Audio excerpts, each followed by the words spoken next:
কিশোরগঞ্জের বাজিতপুরে ধানের শীষে প্রার্থী সৈয়দ এহসানুল হুদার নেতাকর্মীদের উপর হামলার অভিযোগ উঠেছে।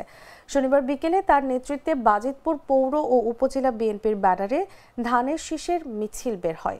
মিছিলে যোগ দিতে বিভিন্ন এলাকা থেকে নেতাকর্মীরা আসার পথে একাধিক স্থানে হামলার ঘটনা ঘটে। এতে অন্তত 15 জন আহত হন।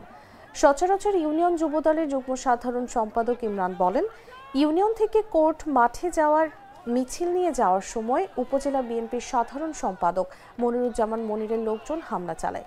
এতে তিনি সহ কয়েকজন আহত হন।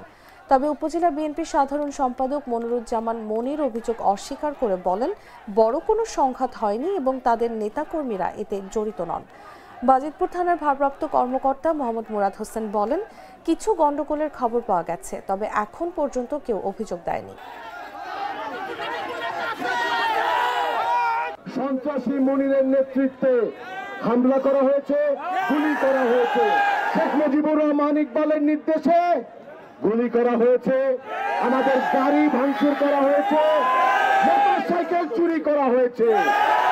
এই চোর, এই বন্ড, এই প্রতারকদের হাতে কি বাজিতপুর নিকলি নিরাপদ? আমরা কি তাদেরকে প্রতিরোধ করব? তাদেরকে আমরা আজকে দেখিয়ে দিয়েছি জনগণের শক্তি। আমাদের বাধার মুখে লেজ গুটিয়ে পালিয়েছে। আমরা আজকে যারা প্রশাসনে আছেন তাদেরকে বলতে চাই, আরেকটি আসামি কারা হবে এটা আপনারা জানেন। প্রশাসন গ্লিটারের টুইন লেমন ও অ্যান্টিব্যাকটেরিয়াল ফর্মুলা বাসনকে চকচকে জীবাণুমুক্ত করে আমাদের দেয় গ্লিটার গ্যারান্টি।